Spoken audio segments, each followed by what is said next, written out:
This presentation is going to be about building indie games and VR experiences with Houdini. And take out that Unity part because there is an Unreal game in here too.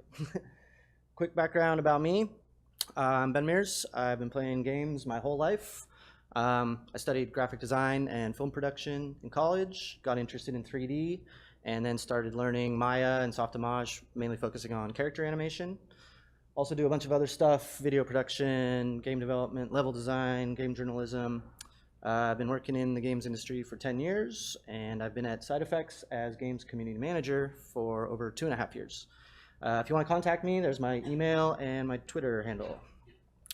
So Side Effects has been around for 30 years. It was launched in 1987 by Kim Davidson, pictured there. You can see the team. Won awards for many different movies and stuff like that. We have a games team. Everybody on the team has production experience. They worked at big game studios. And these guys are really smart working on all the Houdini for games tools and stuff. If you don't know about Houdini, it's digital content creation software, 3D, and it's different because it uses node-based procedural workflows. Two common misconceptions about Houdini that I run into is that it's only used for movies and TV shows and commercials. But that's not the case anymore. Now everybody's using Houdini for games, VR, AR, architecture, medical, all sorts of stuff. And the other misconception, Houdini's only good for effects, right? No, Houdini can be used for modeling, rigging, character animation, terrain generation, all sorts of stuff. Here's our games trailer.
Okay, so you probably saw a lot of games you recognize in there. These are all big AAA companies that use Houdini. Here's some of the big AAA games that Houdini's been used in, but I'll be focusing more on indies.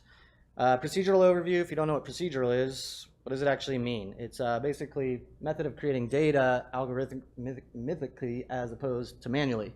So instead of building just one thing, like modeling one thing, you build a tool inside Houdini that will create a variety of that thing. And then you can set up a bunch of different parameters to control it. Procedural content creation is not the same as procedural generation, where you have maybe level design that randomly generates the level at runtime. Content creation is more controlled randomness instead of kind of complete randomness.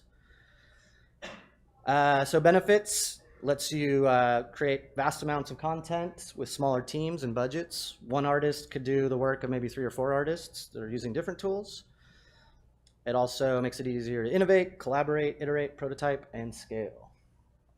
What feedback we get from our customers is that they can make more content, they can make better use of artistic talent, better gameplay experiences because they can iterate and test more, and effective tool development because you basically build tools inside Houdini.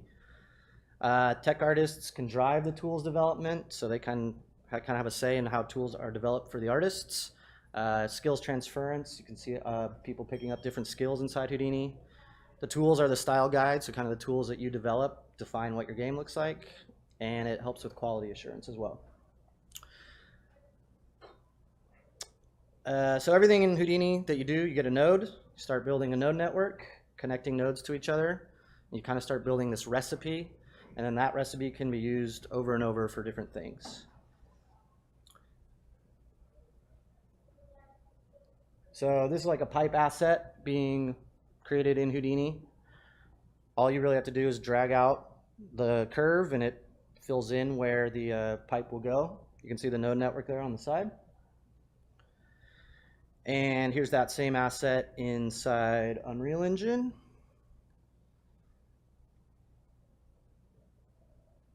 And because this is running through what we have, it's called Houdini Engine. So basically, the tools or the parameters you set up in Houdini, you can then use inside the game engine. So it's the same idea. You just, instead of modeling this by hand, you're just dragging out the curve and it fills in the pipe.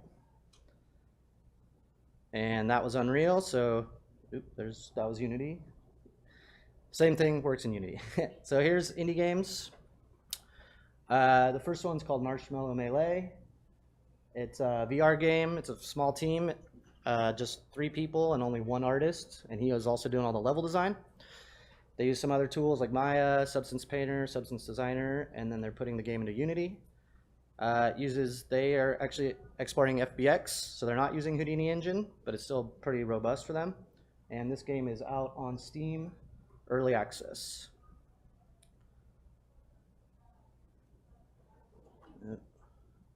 Here's the trailer, if it can, okay. This should, I'm not sure why that's not playing. Okay, I'll keep moving on. So anyway, here's the procedural island asset that he made. Basically, you can drag out these videos. I'm not sure, there we go, there's my pointer. Okay, so now that I have the pointer, I'm gonna go back here, and here's the trailer.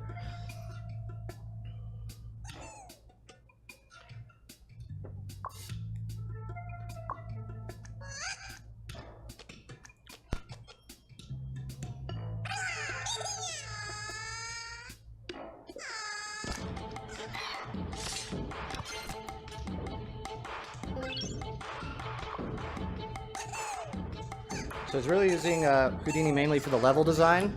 All the levels you see are made in Houdini and then brought into Unity.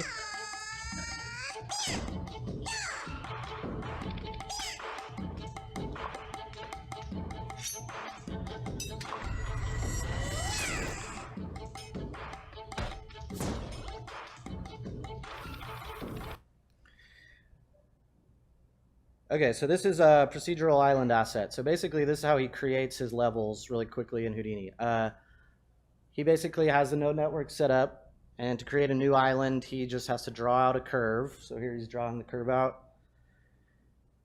And then he will connect that curve to the geometry to update and change the island to fit that curve shape. And then you can do the same thing with the pawns. Basically, it's all just curve-based, and at any point, you can grab a point on the curve, drag that, and you've then just changed the shape procedurally.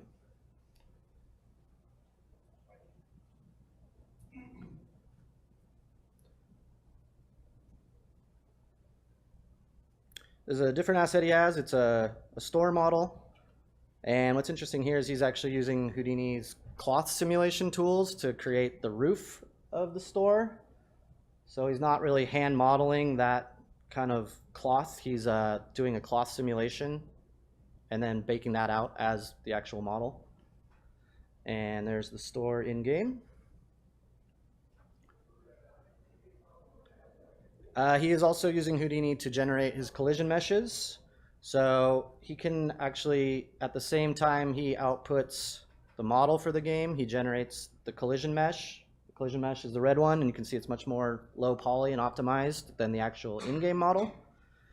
And the rendering's turned off on it, so you don't see that, but it's there to help the physics of the game. And then that's what it looks like in Unity. And he's a Houdini fan, so he put this Houdini logo into one of the levels that's in the game. And that took him probably only a few minutes to do because it's just a curve that's the Houdini swirl logo. Okay, next game I'm going to show is called I'm Titanium.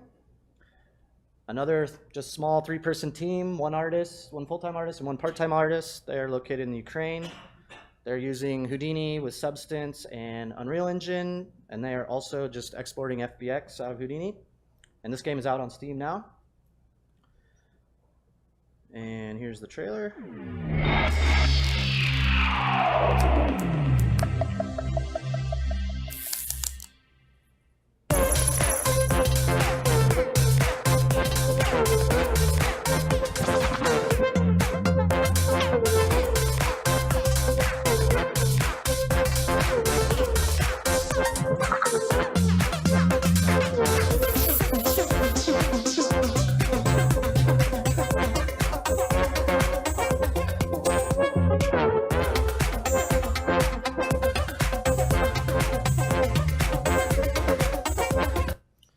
So you can see there's a lot of different rocks and explosions, spaceships in there, and he's creating all that stuff in Houdini.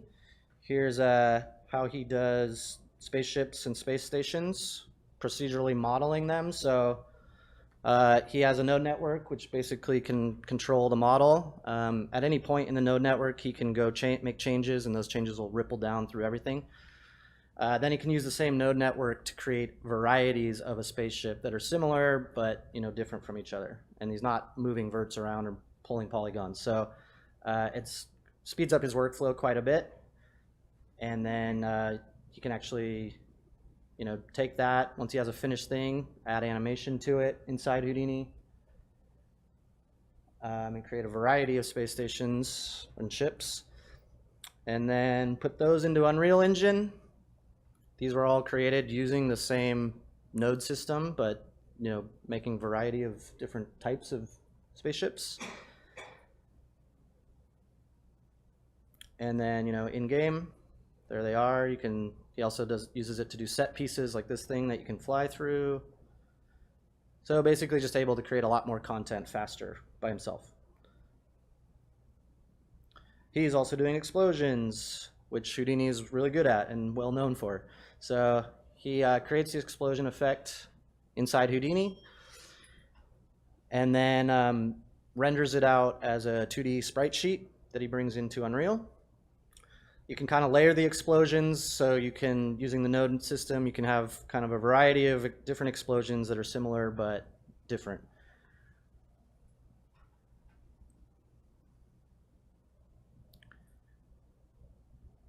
So there's his explosion ready to go. Here's the sprite sheet that will be exported into Unreal Engine.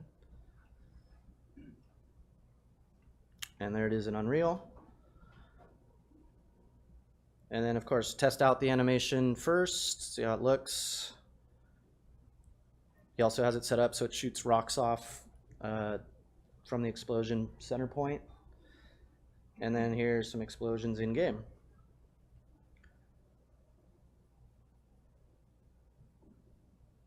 And they're very optimized because they're just 2D sprites. They're not taking up too much resources. So those games didn't use Houdini Engine, but the next few do. Here's Houdini Engine Pipeline. Basically, if you output using a regular pipeline, you get maybe these file formats, but these are kind of like dumb assets because once you export them, they're locked down. If you modify them in the game engine, your textures could be stretched and things might not work correctly. So Houdini Engine is a different way of working. Basically, in Houdini, you create an HDA that you bring into the game engine through Houdini Engine, and it has the same procedural controls that you had in Houdini. And these are smart assets, so you can put custom parameters, embedded geometry, textures, animations, handles, all this stuff, and it has a high-level interface. So in the game engine, you have the same sliders in the UI that you had in Houdini. It works with Unreal, Unity, Max, Maya, Cinema 4D. We have some community ones for Substance, and And there's a lot you could do with Houdini Engine. There's an API too, so if you had a proprietary game engine, you can work with side effects to get Houdini Engine working in your own software. Okay, so here's games that use both Houdini and Houdini Engine. The first is called Suki and the Shadow Claw. This is a one-man team. He's doing all the art and code himself. He's located in Mexico. He uses ZBrush, Max, 3D Coat, and Unity. And then he's using Houdini Engine to bring all the assets into Unity.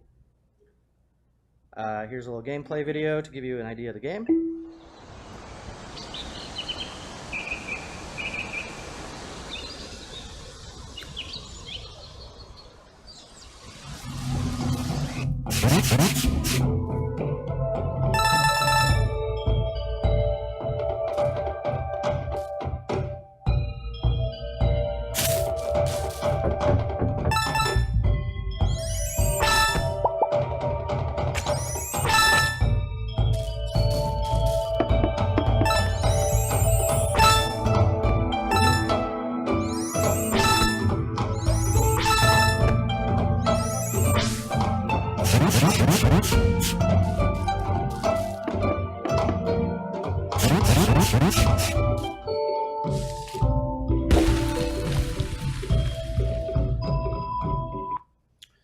So he's building these really cool worlds, and Houdini makes that possible. He told me that he used to use Max for everything. He told me he would have had to quit the game if he was still using Max to do everything. So here's his workflow for this fence asset. He does the base sculpting in ZBrush and Max, then brings it into Houdini to basically make it procedural. Starts with a curve, and then adds points to the curve. And at any point, he can instance the fence posts. And then, of course, if he drags that curve out, it'll update. There's the rope that connects the posts. So you can grab the curve, stretch it to any shape he needs, and Houdini will fill in the fence posts automatically. So he doesn't have to go in there and place posts, one by one, which would take forever. Also, at the same time, he's generating the collision mesh that's low poly and optimized, and that's used, for the physics in the game. And it'll be the same shape as the fence, of course. And then here's the asset in Unity, working the same way. He can drag it out to whatever shape he needs. And then here it is in his game level. And all these other assets are kind of using the same principles, the islands, the bridges. And there's some fences.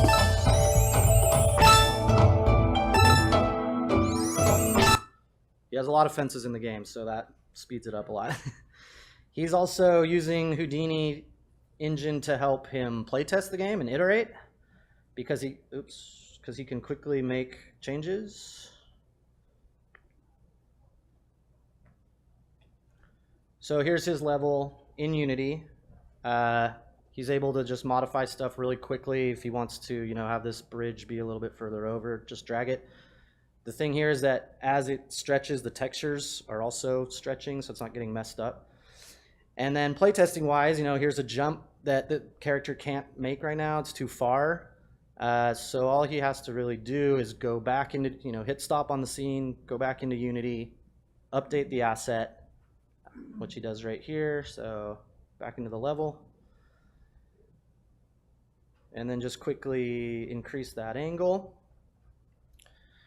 There's no need to go back to an artist and say, hey, can you remodel this ramp? It needs to be a little bit higher angle. He just does it in a matter of seconds right there. And now he can make the jump successfully. So he's able to iterate really fast, modify his levels almost on the fly, and just a better workflow. Okay, next game is called Ari and the Secret of Seasons. Another small team. They're in Belgium. Only 2 artists. They had been doing everything in Maya, but they switched their whole pipeline to Houdini because they saw the procedural workflow was going to make their game development go a lot smoother. Also using ZBrush, Substance Painter, Unity, and using Houdini Engine for all the assets. And here's their game trailer.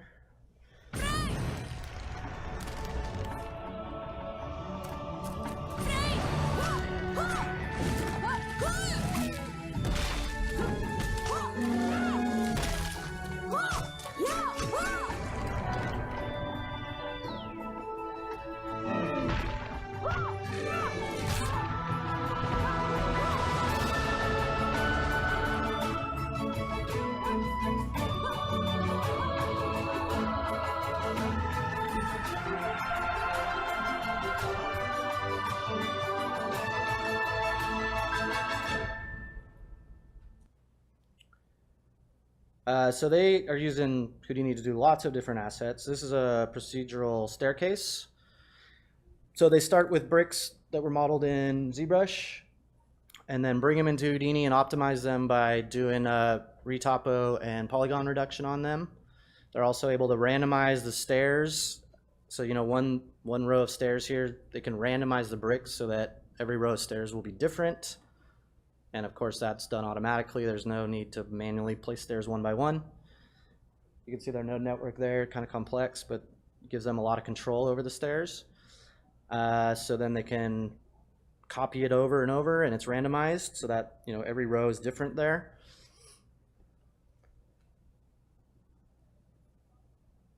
They can use it to increase the length or width. And again, also using it to generate the collision mesh at the same time. Much more low poly, but will be the exact same shape as the in-game model.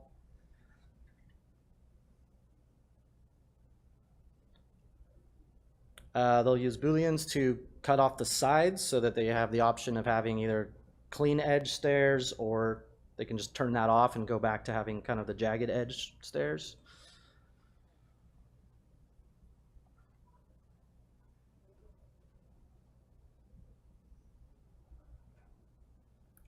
And so then there's the staircase collision mesh, and they're ready to put the parameters on it that they'll use inside Unity.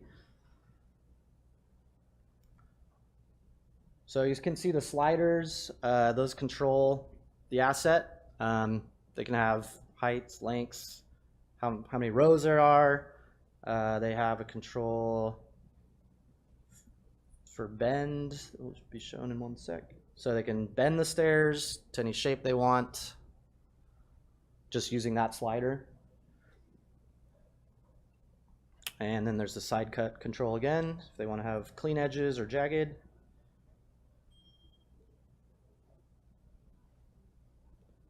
And then here's the same asset inside Unity. It's running through Houdini engine into Unity. And if you can see there on the side, they have the same sliders. So basically what they set up in Houdini comes into Unity, and they have the same controls there. The collision meshes are updating, the textures are updating, so they're able to use this to quickly create varieties of stairs. And it's nice because the Houdini artist can make the asset and then hand it to a level designer. The level designer can use that and create varieties without having to go back to the artist and say, hey, can you make this staircase taller or wider or whatever. And here's some stairs in game.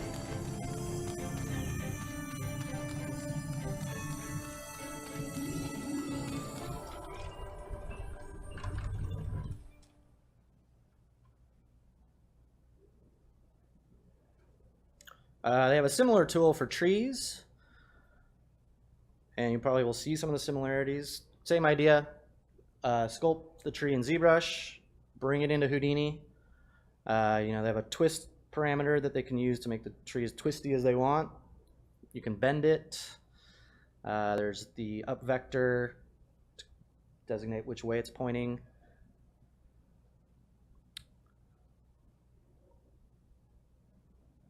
Length and overall scale. And then of course these controls will come through to Unity. And you can also take a different tree sculpt and just connect it to the same node network, and now you have those same controls on a different sculpt. So you can really use that same node network with any model and you still have those same controls. Here it is working in Unity. Same parameters on the side there, just drag those sliders or input values.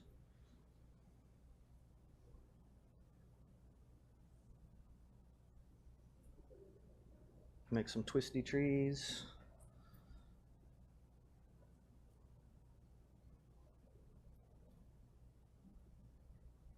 So doing this, they can just create a bunch of instances of the tree real fast, put the texture back on, and it works because the tool knows how to scale the textures as well, the UVs. And then here's some of the trees in game.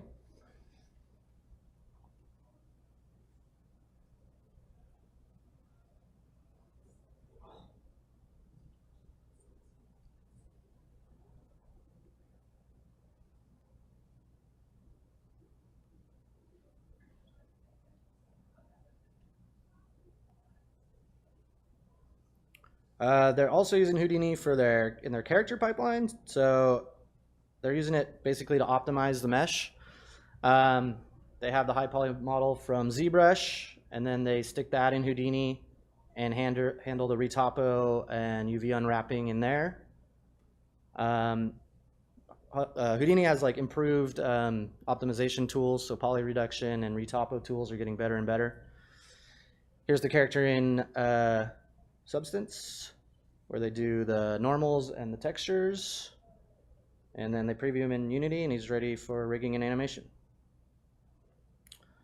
Which brings us to character animation, which is cool because Houdini's not really known for character animation, so it's great to see them start using it. Their animator sent me this clip and was really excited about it, so I will share that with you.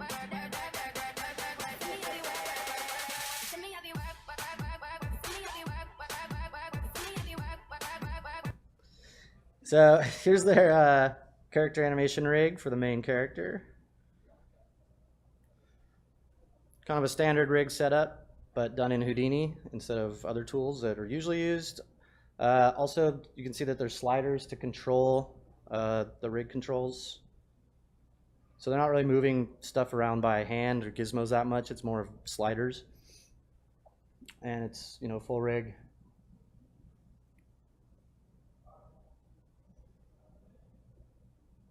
And they have a facial setup in there as well.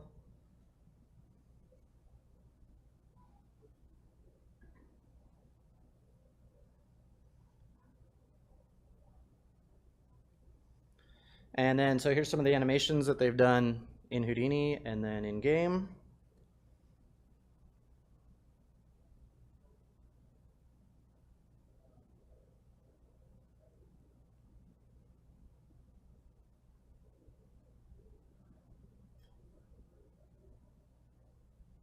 These kind of like cutscene animations when you go trigger it. And then they're also using it to do all the movement controls as well. So here's all the animations inside Unity being piped into the animation mixer, but they all came from Houdini.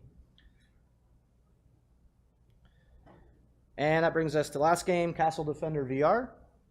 This is a game that was made by a group of Side Effects game interns. It was a 4-person team, but it was really the majority of the work was done by one person over 6 months. All the assets were created in Houdini. There's a combination of Houdini engine and FBX export to bring them into Unity. And this game is available for free on our website. And here's the trailer.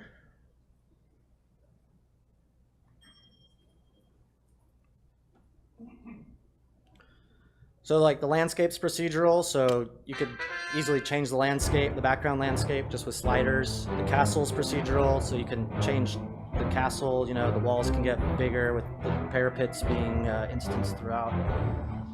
The characters are all modeled and rigged and animated in Houdini, and then FBX'd into Unity. The effects, of course, also Houdini.